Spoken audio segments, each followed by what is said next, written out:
Alright guys, today we're going to study the Bary method, and you'll notice as we go through that the Bary method actually takes information from 4.2, which is GCF, and 4.4, and 4.5a, which those last two deal with factoring, and deals with multiplication and addition to certain numbers. So, let's take a look at this first problem.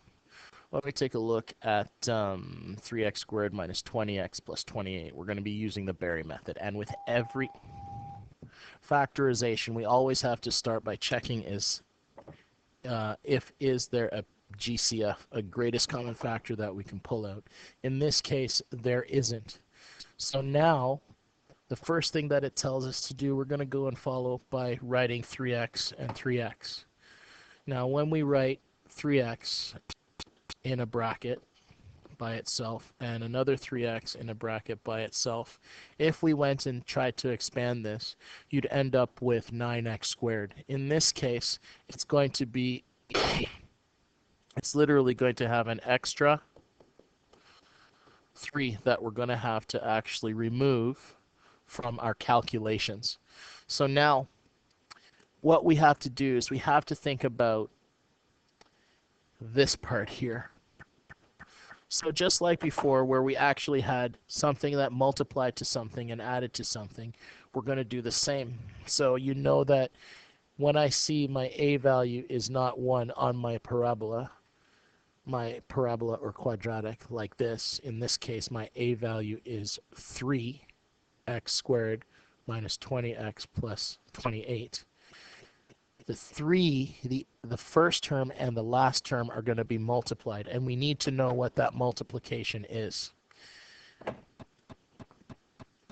So in this case, we take the 3 and the 28 and we get a multiplication of 84, but then we have an addition for our b value to be negative 20. So if you're not sure what I'm talking about, I'll just quickly review. So every parabola or every quadratic has the form ax squared plus bx plus c. This a value is the 3, this b value is the negative 20, and this c value is the negative 28. Now, let's move on. I'll erase this and we'll be... And now, taking a look at that explanation there, we multiply the a and the c term as we talked about before. In this case, it's going to be 3 and 28, and that ends up being 84. And we add to negative 20 as described by our multiplication and addition concepts. Now, what we need to do is we need to find multiples of 84 that give us negative 20. And the only way that those are going to work is if both are negative. I'm only going to go through 2. So imagine I had 84 and negative 1. Negative 84 and negative 1 gives us negative 85, which is not what we're looking for.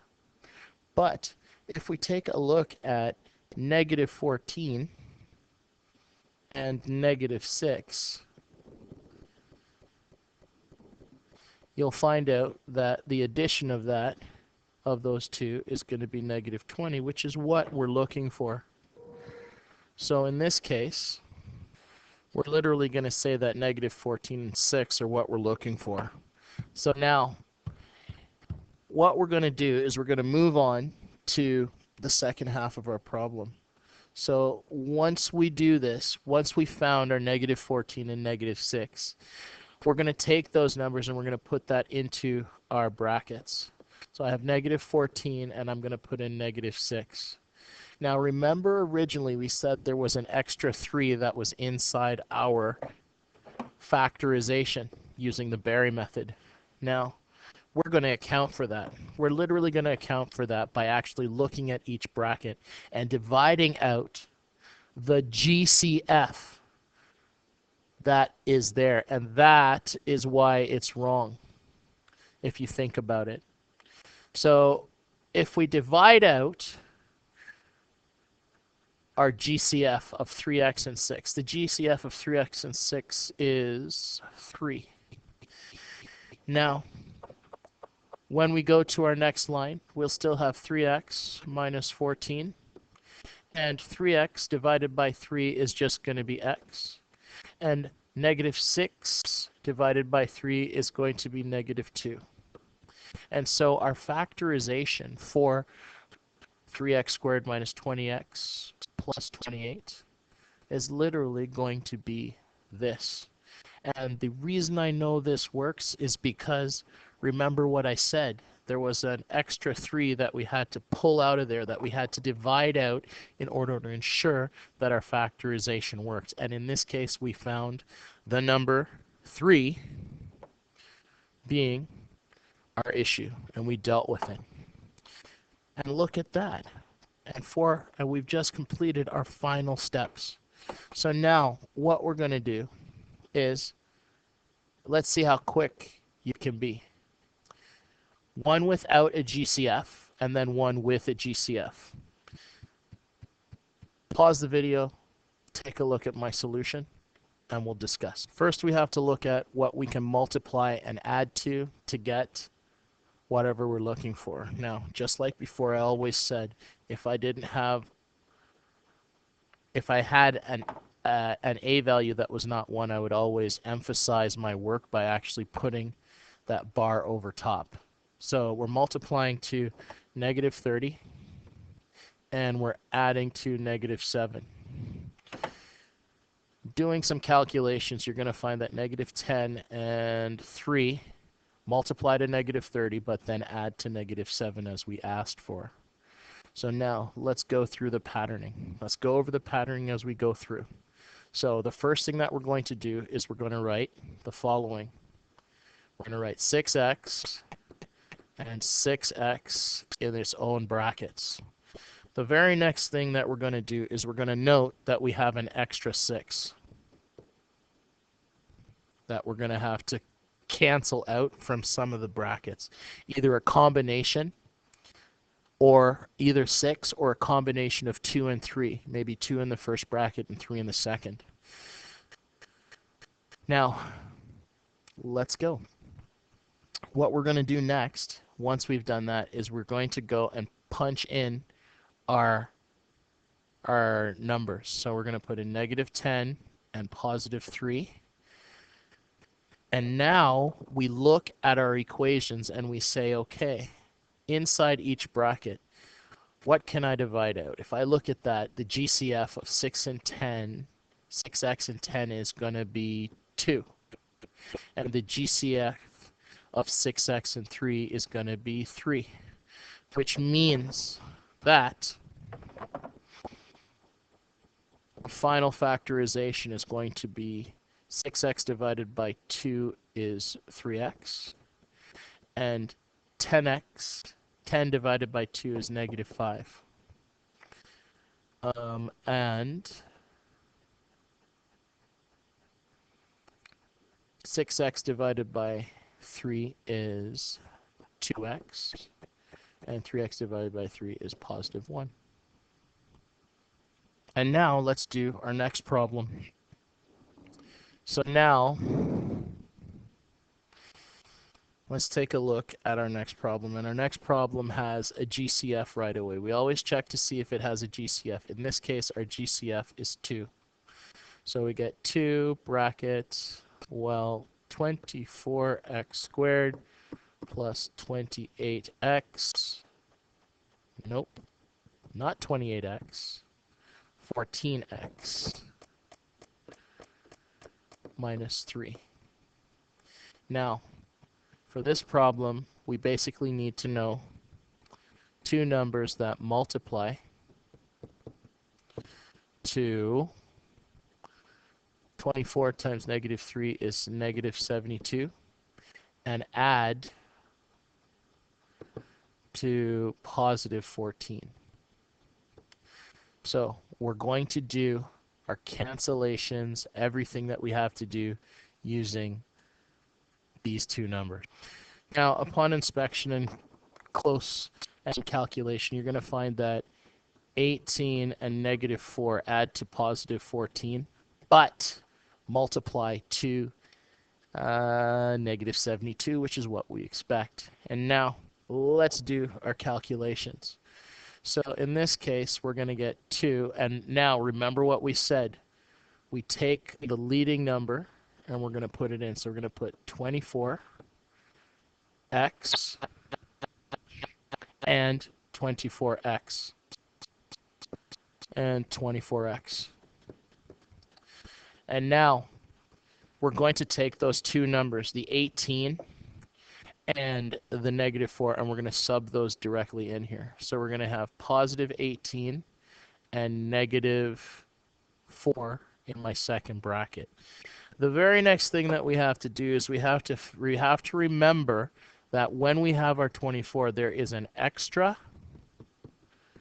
24 in here. So we're eventually going to have to divide that out. So and that's how we know if we've got this thing licked. All right, so if I have 24 and 18, 24x and 18, the GCF is going to be 6. For 24 and negative 4, the GCF is 4. So when we simplify this, we're still going to have the 2, but the 6 goes and applies to everything in its first bracket. So 24x divided by 6 is going to be 4x. And 18 divided by 6. 18 divided by 6 is going to be positive 3. And then 24 divided by 4 is going to be 6x. And then negative 4 divided by 4 is going to be negative 1. And do we have our extra 24 divided out? We have a 6 times a 4, which is 24, which is what we expect. Now, by now you should have understood how to do factoring by grouping. We spent the time in 4.2 working on factoring by grouping. We spent a lot of time with that. And remember, if the a value in front of our x value is not a 1, first thing you have to do is find out what multiplies to something and adds to something else. So now in this case, we're looking at what multiplies to negative 24, because 8 times negative 3 is negative 24, and then adds to the middle number. And we find that we're going to have negative 12 and 2. So when we do our substitution, you'll notice you keep the 8x squared up front, you keep the minus 3 at the end, and then all you're going to do is you're literally just splitting the 10x, decomposing the 10x into those two, the negative 12x and positive 10x. So for method 1, all we're doing is from here on factoring by grouping. So another term for this type of work is called decomposition. Some people call it split the middle term. Other people call it factor by grouping. So now let's factor by grouping. So when we factor by grouping, we put the first half of the equation in one bracket, we put a plus, and then the other half of the equation in the second bracket. And then what we're going to do is we're literally going to factor out from the first bracket 4x, because that's the GCF of 8x squared and negative 12. And we pull that out and we're left with 2x plus 3. 2x minus 3. And we do the same for the other bracket. The only thing that's common factorable in the other bracket is a 1. So you'll notice after we've done that, there are two sets of 2x plus 3's in this line. One in one multiplicative complex at the front and one at the very end. Now what you're going to do is you're literally going to common factor the 2x minus 3 out to the front. And then, like a garbage collector, you use this last bracket to collect all that's left over. In this case, it's 4x and plus 1. Now, let's work on this last problem here. So we have 8x squared minus 3. We're going to do the same problem, but this time we're going to do the Bary method. Now, Just like before, we're going to write our terms as 8x and 8x. Remember that you have an extra 8 that we have to divide out, because if we have 8x and 8x, it ends up being 64x squared, which is too big.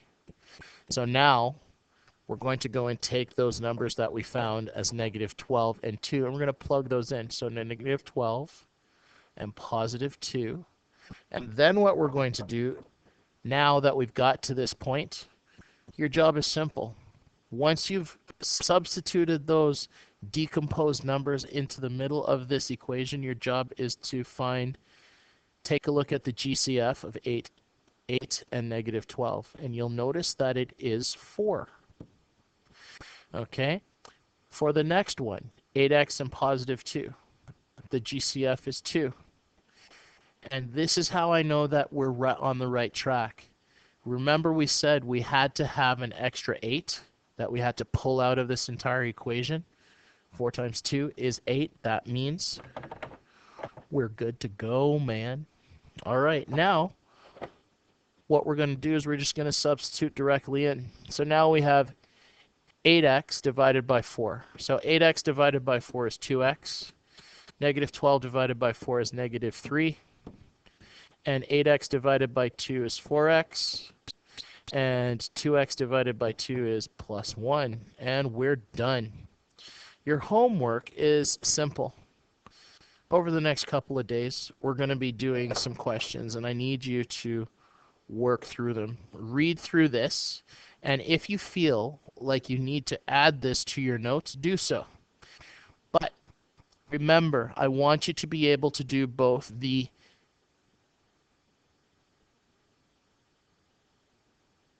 factoring by grouping method, or splitting the middle term, and doing the Bary method. Good luck, guys.